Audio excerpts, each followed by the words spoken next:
दिया बस कर, अब धूप बहुत तेज हो गई है। आप आराम करो, मैं आती हूँ। नहीं, तू भी चल। चल ना, खाना खाएंगे लाडो। अरे आप चलो तो सही, मैं बस आ गई अभी। फिर कुछ देर बाद वो अपनी माँ दामिनी के साथ पास के एक पेड़ की छाया में बैठ गई। तभी दिया बोली, माँ याद है ये पेड़ बाबा ने लगाया था? हाँ, कैसे भूल सकती हूँ, दिन रात इसकी देखभाल किया करते थे। दिया के बाबा हरिप्रसाद की मौत कई साल पहले ही हो गई थी। दिया भी बहुत संस्कारी थी और अपनी माँ का खूब ख्याल रखती थी, पर इस सब के बाद भी दामिनी को दिया की बड़ी चिंता होती थी। तू ज्यादा धूप में काम मत किया कर, अगर कहीं तेरा रंग ढल गया तो कोई ब्याह नहीं करेगा तुझसे। हाँ तो ना करे, मुझे कौन सा करना है। क्यों भाई, क्या सारी जिंदगी मेरे साथ खेतों में हल ही चलाएगी? हाँ चलाऊंगी, और वैसे भी मैं अगर ससुराल चली गई तो आपका क्या होगा? अरे पगली, हर लड़की को एक दिन ससुराल जाना ही पड़ता है, और तू मेरी चिंता छोड़ दे। अच्छा, मैं आपकी चिंता छोड़ दूं तो बताओ फिर किसकी चिंता करूं? अपने रंग की। यूं तो दामिनी और दिया के सामने कई समस्याएं थी, लेकिन फिर भी वो दोनों एक दूसरे के साथ खड़ी थीं और हमेशा खुश रहती थी। फिर उसी शाम घर की छत पर, देखो माँ, जल्दी इधर आओ। अरे क्या हो गया, क्यों चिल्ला रही है? देखो तो पापड़ सूख गए, कितने बढ़िया बने हैं ना? हाँ सच में, ये तो बहुत ही अच्छे बने हैं। चल अच्छा है, इन दिनों तेज धूप आ रही है तो बढ़िया बन गए पापड़। सोच रही हूँ कल फिर कुछ पापड़ बनाकर रख लूं। बस करो माँ, कहाँ से लाती हो इतनी हिम्मत? पहले सारा दिन खेती बाड़ी और फिर ये पापड़। मजबूरी और जरूरत सब करा देती है बिटिया, और फिर माता रानी भी तो हमारे साथ है ना। ऐसे ही कई दिन बीत गए। दिया कहाँ है तू, जल्दी आ। क्या हुआ माँ? ये देख, बता तो लड़का कैसा है? हाँ ठीक है। तेरे फूफा जी ने रिश्ता बताया है, शहर में रहता है और अच्छी नौकरी करता है। घर में बस पापा और मम्मी है इसके, राज करेगी तू, क्या बोलती है? अपनी माँ की बात सुनकर दिया चुप हो गई। उसने शादी से इनकार करने की कोशिश की, लेकिन दामिनी की जिद के आगे उसकी एक न चली, और फिर दिया की शादी राम से हो गई और दिया नई बहू बनकर राम के घर आ गई। दिया को लगा कि राम से शादी करके वो बहुत खुश रहेगी, लेकिन ये उसकी गलतफहमी ही थी।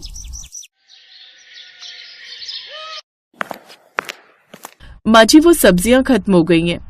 अरे इतनी जल्दी कैसे खत्म हो गई? तुम्हें पता है ना कितनी महंगी आती हैं सब्जियां, थोड़ा हिसाब से चला करो भाई। जी माँ जी। दिया ने अपनी सास की हाँ में हाँ तो मिला दी थी, लेकिन उसे ये बात समझ नहीं आई कि वो कहाँ ज्यादा खर्च कर रही थी। उसके बाद हर गुजरते दिन के साथ उसके ससुराल वालों की असलियत उसके सामने आने लगी। सुनिए, वो घर में चीनी नहीं है, पापा जी को फीकी चाय अच्छी नहीं लगती, बताइए मैं क्या करूं?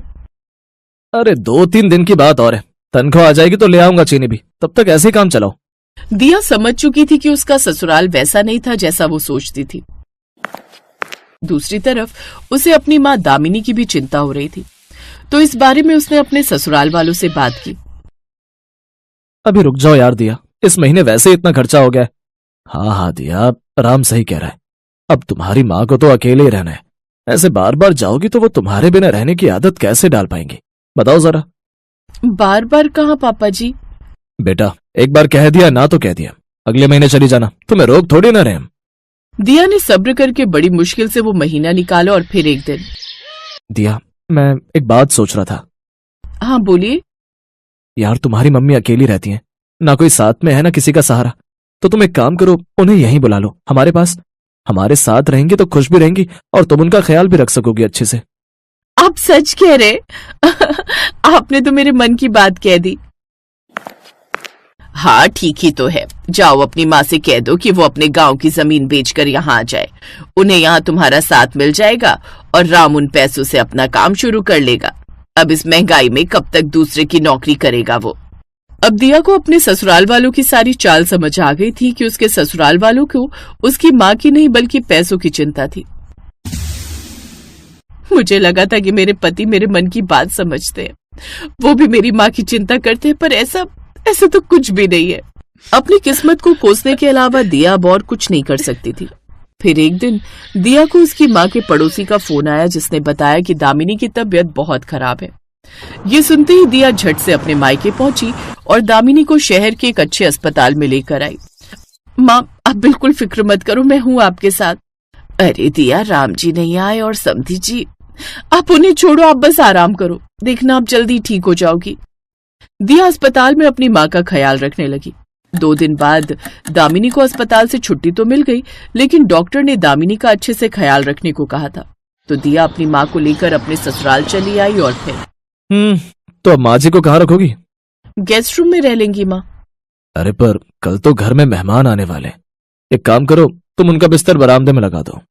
अपने ससुराल वालों की बात सुनकर दिया को बहुत बुरा लगा। इसी तरह कुछ दिन और बीत गए। दामिनी की हालत में सुधार दिखने लगा, लेकिन दिया के ससुराल वालों से ये सब बर्दाश्त नहीं हो रहा था। क्या करे, इस बुढ़िया को कैसे भगाएं घर से? मैं तो कहता हूँ दोनों को छोड़कर हम लोग वृंदावन चले जाते हैं घूमने, कम से कम 1 हफ्ते के लिए। हाँ, ये ठीक रहेगा। और राम सुन, मैं सारी रसोई खाली कर दूंगी और तू उसे पैसे भी मत देना। देखते हैं बिना अनाज और सब्जियों के कितने दिन ये माँ बेटी रह पाती हैं यहाँ। दिया के ससुराल वालों ने ऐसा ही किया। अगले ही दिन वो सबके सब वृंदावन चले गए। घर में ना तो दालें थी और ना ही सब्जियां। अरे दिया, क्या बना रही है आज खाने में? वो मुझे दवा खानी थी तो। दामिनी की बात पूरी होने से पहले ही दिया की आंखों से आंसू गिरने लगे, जिन्हें छुपाते हुए वो रसोई में चली गई। कुछ देर सोचने के बाद उसने अपने बनाए हुए पापड़ बाहर निकाले और फिर कुछ ही मिनटों बाद, लो माँ, आज आपके लिए स्पेशल डिश राजस्थानी पापड़ की सब्जी, खाकर बताओ कैसी बनी है। दामिनी दिया की मजबूरियां समझ गई थी। फिर उसने जैसे ही पहला निवाला खाया, वाह, ये तो कमाल की बनी है बेटा। इतनी अच्छी पापड़ की सब्जी तो मैं आज तक नहीं बना पाई। लेकिन दिया और दामिनी अच्छे से जानते थे कि आगे उन्हें क्या करना है और कैसे करना है।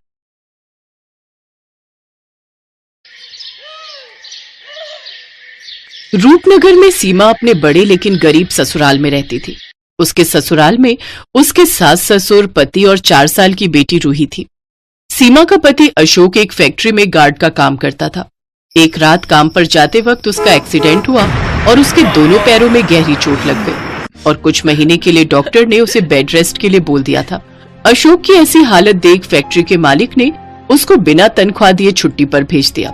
इसलिए घर खर्च चलाने के लिए सीमा ने लोगों के घरों में काम करना शुरू कर दिया। क्या नाम है तुम्हारा? जी सीमा। देखो सीमा, घर की साफ सफाई, झाड़ू पोछा, बर्तन, कपड़े, ये सब काम तुम्हें करने होंगे और इसके बदले में मैं तुम्हें 3000 दूंगी, ठीक है? जी मालकिन, मैं कल से आ जाऊंगी। अगले दिन से सीमा काम पर चली गई। सीमा, घर की साफ सफाई हो गई हो तो फिर जरा किचन भी अच्छे से साफ कर देना। और हाँ, जब जाएगी तो एक बार मुझे फुट मसाज दे देना। उफ, कल शॉपिंग करके आई हूं ना तो पैर बहुत दुख रहे हैं। ठीक है मालकिन, मैं कर दूंगी। सारा काम निपटाकर मालकिन की फुट मसाज करके सीमा घर लौटती है। थकी हारी सीमा घर लौटी तो उसकी ऐसी हालत देखकर अशोक बोला, मुझे माफ करना सीमा, आज मेरे कारण तुम्हें दूसरों के यहाँ ये सब काम करना पड़ रहा है। ये आप कैसी बातें कर रहे हैं जी? जिंदगी में उतार चढ़ाव तो आते ही रहते हैं और बुरा वक्त ही तो है, आज नहीं तो कल कट जाएगा। सीमा एक जिंदा दिल औरत थी, उसमें बहुत हिम्मत थी। वो हर मुसीबत से लड़ना जानती थी। सीमा के ससुराल वाले बहुत ही अच्छे थे। सीमा काम पर जाती तो उसके सास ससुर घर का सारा काम संभाल लेते, लेकिन मालकिन द्वारा दिए गए पैसों से सीमा और उसके परिवार का गुजारा बस उतना ही हो रहा था कि उन्हें 2 वक्त का खाना मिल जाता था।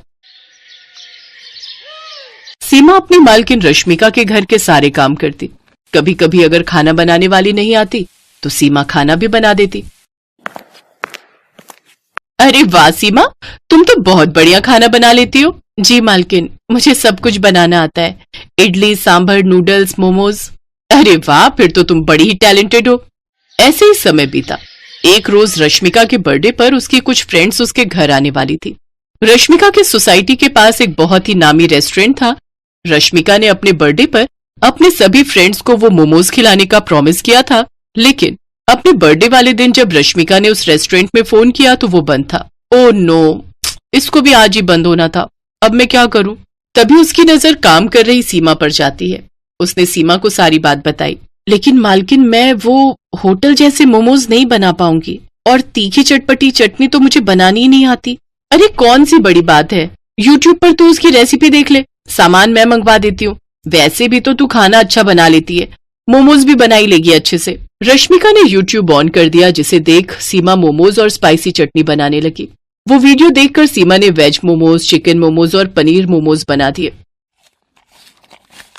फिर सीमा ने सबको स्नैक्स सर्व किए, साथ ही चटपटे मोमोज भी खाने को दिए। वाह यार, क्या मोमोज है! सच में इस स्पाइसी रेस्टोरेंट का भी जवाब नहीं। कमाल के कुक हैं इसके। अरे ये कमाल मेरी कुक, मेरा मतलब है मेट सीमा का है। वो रेस्टोरेंट तो आज बंद था, इसलिए मैंने इसे ही बोल दिया बनाने को।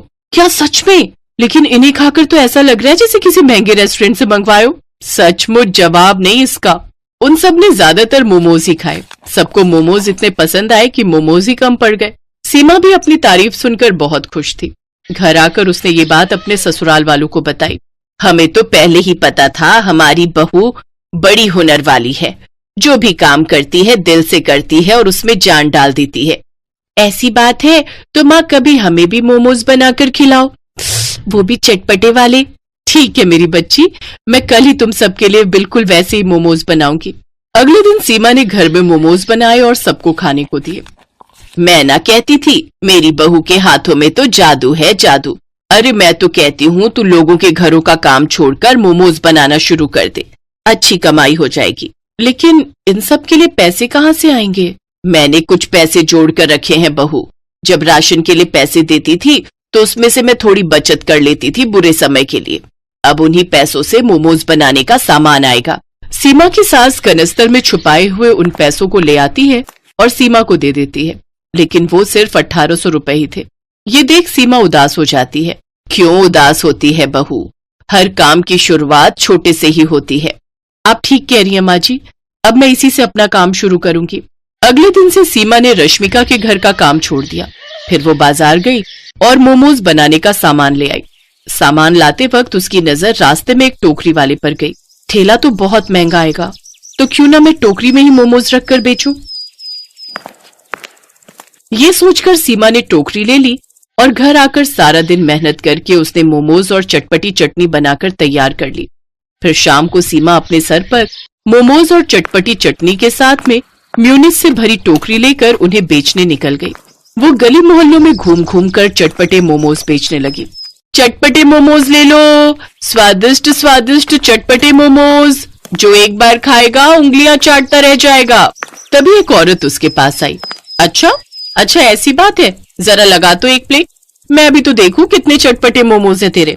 वैसे कितने की है एक प्लेट? जी 30 रुपए। धीरे धीरे सीमा के पास और भी ग्राहकों की भीड़ लगनी शुरू हो गई। कुछ ही देर में सीमा की सारी टोकरी खाली हो गई। वो खुशी खुशी घर गई और सारी बात बताई।